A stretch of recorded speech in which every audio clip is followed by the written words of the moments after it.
Hey, how you doing? This is Adam Post. Trump wins, Jack Smith loses at DOJ, but Trump still must clean out massive corruption at the Department of Justice. The Department of Justice is so far off the mark. It is so corrupt, it's gotten to the point where it doesn't even know what it exists to do. It exists literally for justice, to do the right thing in all cases, not to get your enemies, not to be your own entity and have your own judgment on political matters, but to create a situation where people feel like the country has a legitimate rule of law. The United States no longer has a legitimate rule of law. It's obvious. Other country leaders see it. It's a very important situation. It needs to get addressed. Trump is going to address it, but he's not just going to address it because it's good for the country.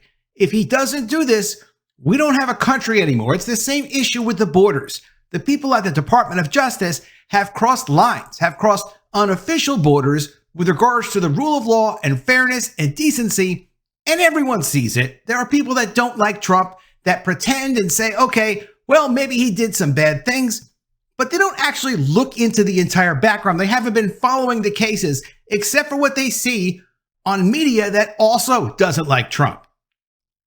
And even if Trump didn't want to step in and clean this mess up because it is a massive problem and it is going to be difficult and costly and political to address, it still has to get solved. Because even though these two cases were dismissed by the Department of Justice, they did it in such a way that they could pursue him 4 years from now. And in the meantime, it's not about pursuing him even 4 years from now. It's about having a sword of Damocles over his head. It's about being able to threaten him and say, look, we know that the Supreme Court said that you're immune from certain activities, but we can make your life miserable even when you leave office. So they're going to try to use these two cases being dismissed without prejudice, meaning they could technically bring cases back. One of the cases, both of the cases, something else that might come out of one of the cases. They're able to then try to manipulate the president while he's in office. It may be unconstitutional, but the people at the Department of Justice who operate in this small, bizarre cabal trying to exert authority for their own purposes over the president of the United States and the entire executive branch won't give up. So he has to deal with them. From CNN Politics, Special Counsel Jack Smith drops election subversion and classified documents cases against Donald Trump. And we have some excellent analysis from Jeff Clark. Jeff is a former United States Assistant Attorney General for the Civil Division in the Department of Justice. He gets right to the legal issues and explains how far off base these cases are in their current status of even being dismissed. And even though the Supreme Court of the United States, the actual Supreme Court, has already stated that the President of the United States has authority over the activities of the Justice Department and cannot be accused for abusing his power when he speaks to his own Attorney General, the media will still try to push back on Trump and try to prevent him from fixing the Department of Justice, which isn't just for Trump. It's for all of us. You know, we have three branches of government, and those three branches of government have some accountability to the people. The executive branch is led by the president. You've got the Supreme Court, the judicial branch, and you have Congress. But the Department of Justice, since the 1970s, the early 1970s, was given additional deference, additional freedom to say, okay, we don't want to interfere with what you're doing, so you guys do what you need to do to maintain the rule of law. We'll make sure there really aren't political influences over you. That wasn't constitutional necessarily. That was kind of like what you'd call a gentleman's agreement. But since then, the Department of Justice has completely lost their mind and thinks that they should have power over the executive branch. They should be able to do whatever they think they ought to be able to do. It approaches a situation where you're going to have one unofficial branch of government, the Department of Justice, have authority over all three branches. No, it's not going to work that way. And that's why Trump has to clean them out. Maggie Haberman, who's been running around and following Trump for years now, reporting on him as a journalist, has said this: People thinking Trump will be restrained from investigating Jack Smith team, sorely mistaken. They are sorely mistaken. He is going to investigate these people. He's not only going to investigate the Jack Smith team, he needs to turn the Department of Justice completely upside down, because in their current position, they could take down anyone, a sitting president, a former president. If you follow Trump's cases over the last couple of years, you've seen what they've done, not just with the federal cases, but yes, the Department of Justice coordinated with the White House, not Joe Biden specifically. He hardly knows where he is, but people like Lisa Monaco and Matthew Colangelo and people that are inside the Justice Department meeting with people in different state governments so they can get additional leverage and do additional things to try to control a former president, to try to control a future president, and now a sitting president. It needs to really stop. Here's the status of the cases. From CNN Politics, Special Counsel Jack Smith drops election subversion and classified documents cases against Donald Trump. Special Counsel Jack Smith is dropping the federal election subversion and the mishandling of classified documents cases against President-elect Donald Trump, seeking the case's dismissal in court filings. And the judge in D.C. has already granted that request. Trump has said he would fire Jack Smith once he retook office, shattering previous norms around special counsel investigations. Another norm around a special counsel investigation would be someone who was appointed legally to actually pursue their case. Jack Smith lost his status as a legitimate special counsel when Eileen Cannon, the judge in the Florida case, threw it out and said, look, you're not authorized, you're not legally appointed to even bring this case. No more so than even Taylor Swift or even Adam Post. Only people legally appointed can pursue cases on behalf of the Department of Justice, speaking for the federal government and the American people. Jack Smith is not one of those people. So far, that wasn't dealt with in D.C. It was dealt with in Florida, and the case was thrown out. It was on appeal, and Jack Smith is trying to set up a little bit of a game so he could eventually go back after Trump through that appeal. I'll continue. Quote, the DOJ's position is that the Constitution requires that this case be dismissed before the defendant is inaugurated. Jack Smith wrote of the election subversion case in a 6-page filing with the U.S. District Court in Washington, D.C. Quote, this outcome is not based on the merits or strength of the case against the defendant. The judge, Chutkan, formally dismissed the case without prejudice on Monday afternoon.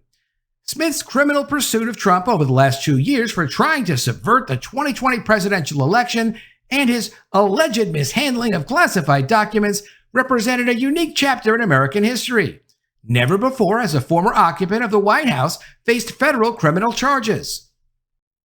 Though the election subversion case culminated this summer in a landmark Supreme Court ruling, and that's a dumb thing that these people did. They're so corrupt, they're so possessed, they so don't know their place in the government that the DOJ pursued Donald Trump in such a way that he wasn't delaying them. He filed to protect his rights, objecting, saying, no, you can't sue a president for presidential actions while he's performing duties he was elected to do. That case ultimately went up to the Supreme Court, and the Supreme Court found that for the most part, yes, Trump was right. This case was completely inappropriate. You can't have a Department of Justice overseeing the actions of a president, where any prosecutor after a president leaves office could be criminally charged if they don't agree with the president's actions, and then they want to go look behind and see what the president was doing and decide if they think it was an abuse of power. And the funny thing about the people in the Department of Justice now is they think, well, we were doing everything we were supposed to do. We're in the Department of Justice. We're prosecutors. Nothing we did could ever be charged criminally. Oh, so you believe that you have this inherent immunity to do whatever you think you want to do, even if it's something novel. Even if it's against a president of the United States.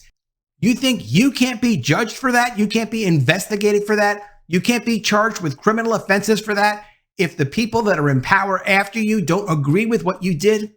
Well, they're about to find out that's not the case. They all have liability. They thought they had immunity, but the president had no immunity. They thought they could do whatever they wanted to do, and they could never be held accountable for it. But if they want to accuse a president of doing something that they personally don't approve of, that's completely fine.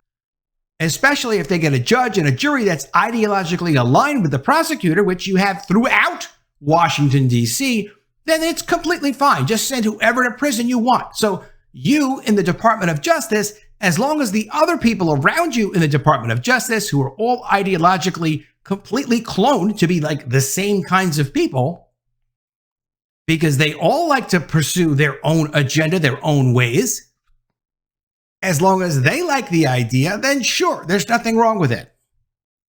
Of course, that's not reality. In the election case Trump faced in Washington, D.C., Jack Smith charged the former president over his efforts to overturn his 2020 election loss, or to reveal all the cheating in the 2020 election. A plot that culminated in the January 6, 2021 Capitol attack. Of course, there's a lot we don't know about the January 6th attack, but a lot of that's going to start to come out over the next few months, and I'm going to cover it on this channel. Quote, the government's position on the merits of the defendant's prosecution has not changed, Smith said in the filing. Judge Chutkan had been deciding how much of Trump's conduct at the center of the case was shielded by immunity after prosecutors last month laid out their arguments for why the Supreme Court's ruling should have no impact on the case, which, of course, the Supreme Court completely gutted Jack Smith's case. Jack Smith tried to keep the case going because he wanted to try to keep the case going and his friends wanted to see the case going. Also, most importantly, they thought it would damage Trump enough in the election that he wouldn't win the election. So their preferred political party could take control of the government again. After Trump won re-election this month, prosecutors asked Chutkan to pause a series of post-election deadlines in the case as they weighed their next steps. Jack Smith, in a filing with the Federal Appeals Court, said that prosecutors were keeping their case on mishandling classified documents alive against two of Trump's employees. That case is before the 11th U.S. Circuit Court of Appeals, which is reviewing Judge Eileen Cannon's order dismissing all charges.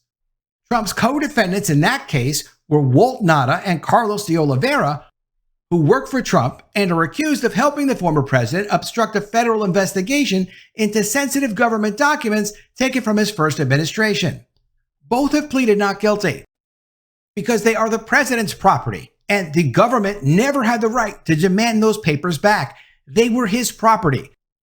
Just because the government issued a subpoena for those documents, it doesn't mean they had the right to those documents. It didn't change the title or the ownership to those documents. Well, the special counsel's decision to proceed in this case, even after dismissing it against President Trump, is an unsurprising tribute to the poor judgment that led to the indictment against Mr. de Oliveira in the first place, according to John Irving, his defense attorney. Quote, just because you can doesn't mean you should. If they prefer a slow acquittal, that's fine with us. Smith said he was seeking to drop the charges against the president-elect without prejudice, which would keep the door open for charges to be brought again in the future, calling the presidential immunity Trump will have as temporary. The temporary immunity issue is relevant to an Office of Legal Counsel decision. However, that's not binding on the court. It's also not binding on the Supreme Court. The Supreme Court already decided Trump has immunity. Every president has immunity for all of the actions they take as president, or anything that is near to be an action taken in your job as president. Smith said he consulted with the Justice Department lawyers on the question, and that they had also weighed the possibility of pausing the case until Trump no longer had the immunity of the presidency protecting him. Ultimately, however, the department's Office of Legal Counsel concluded that the bar on prosecuting sitting presidents is categorical, including for indictments handed up before a defendant enters office.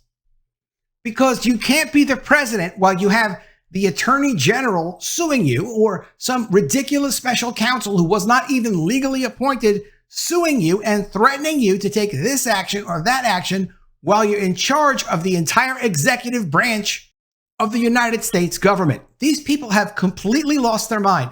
And this is what you get for giving these people a little bit of deference, letting them be trustworthy and say, okay, you guys protect the rule of law. We won't really interfere with what you're doing. You just do your thing and we'll do our thing. And Make sure you protect the dignity of this country and the value of its system of government and its system of rule of law.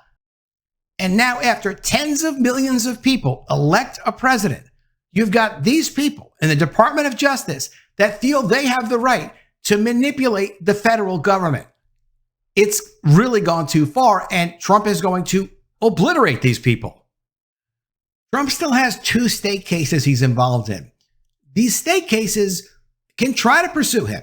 Of course, Georgia is completely falling apart because the ridiculous illegal RICO case brought against Trump and other people is still being challenged at the appellate level because of Fani Willis fooling around with her boyfriend and paying him off and taking trips and money while they fleeced taxpayers in Georgia.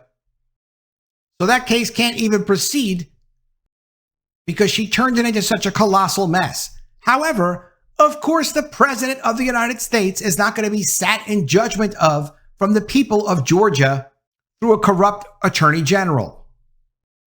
Similarly, the New York case is also ridiculous.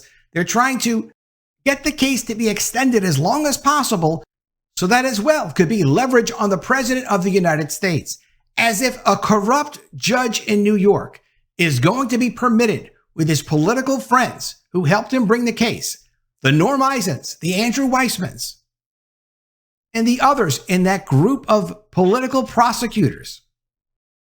So those people can have influence over the entire federal government. It's not going to happen. These people have completely lost their mind. They had too much freedom for too long, and they're about to find out how Trump deals with people like that. And it's not going to be nice.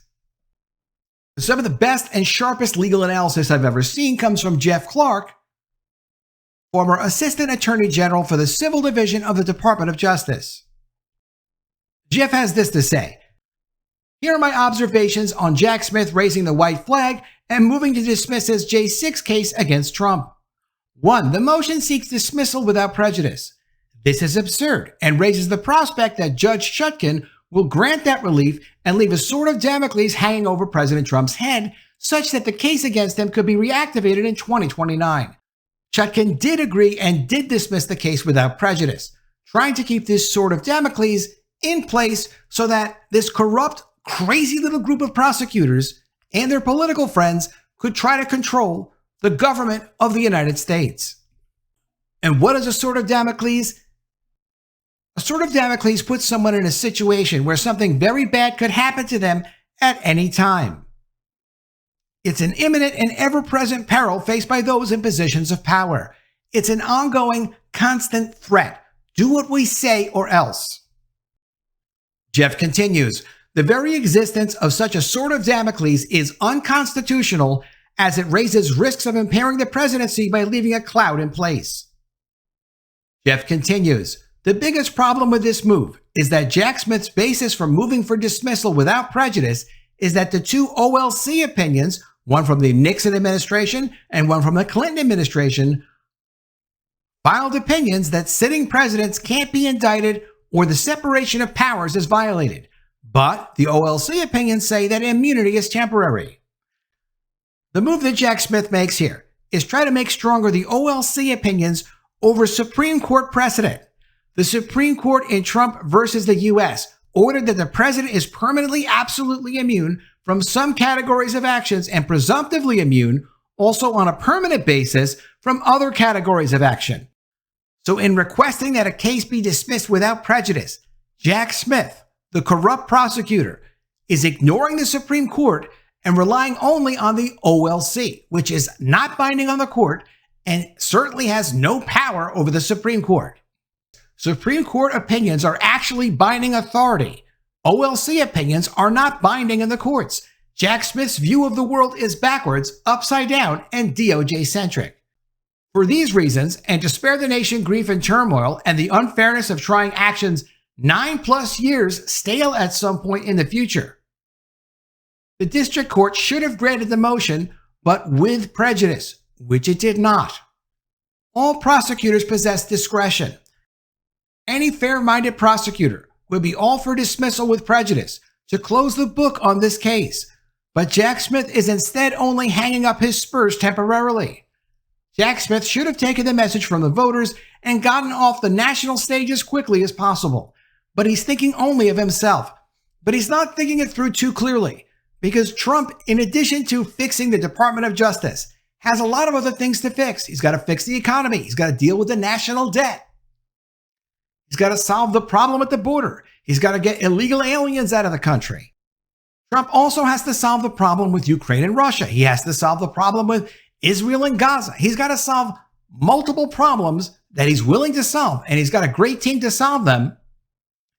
He doesn't have time to play games with corrupt people in the Department of Justice. If they were smart, they would know when to quit. They would have just moved to get these cases dismissed without prejudice so that Trump could look at it and say, okay, look, they're not playing games with me. I've got other things to worry about. If people fix the Department of Justice, that's fine. But no, if Trump doesn't make this one of his top priorities, he knows very well they will go after him again. They will threaten him. They will affect him. They will affect people in his administration. It will never end. So they've made themselves a target. They've made themselves someone that Trump has to give priority to. It's existential for him personally. It's existential for his legacy. It interferes with everything he could potentially try to do. He never knows when this could come up. He's got to address it, and he will address it. He's well aware of it. He doesn't need my advice. Some people just don't know when to quit. Trump has put his 3 top defense attorneys in charge of the Department of Justice. They've been appointed. They still have to pass some Senate confirmations, or he can put them in as acting if the Senate doesn't like them. But he's not going to let the Department of Justice continue this way. From NBC News, will Trump's former defense lawyer protect the Department of Justice from Trump? No, they're not going to. They are the defense lawyers. They know what Trump has been through over these last couple of years. None of these cases against him, the criminal, the civil, none of it should have been brought. These defense lawyers are very well aware of that, and they're going to assist Trump in acting very aggressively against these people. Sometimes we get into conflicts, and sometimes they're unavoidable. When you lose a conflict, or it looks like it's obvious you're going to lose a conflict, that's a good time to back out. The corrupt people in the Department of Justice and the people who have left the Department of Justice but like to still play around at the Department of Justice, like Andrew Weissman, Norm Eisen, and others, should have seen the writing on the wall and should have realized you need to stop playing games with Donald Trump, especially once it's obvious he's taking over control of the government. If you make it a priority that he's got to deal with you, he's going to deal with you. You could have just skulked off away into a corner and he could have let this go. But now he has to make an example out of them. And I guarantee you that he will. Let me know what you think of all this in the comments below. Always love to see your ideas. Please be sure you are subscribed to the channel. Click the bell for notifications, give me a thumbs up, and I'll see you again soon with another story. And if I don't see you, I will miss you.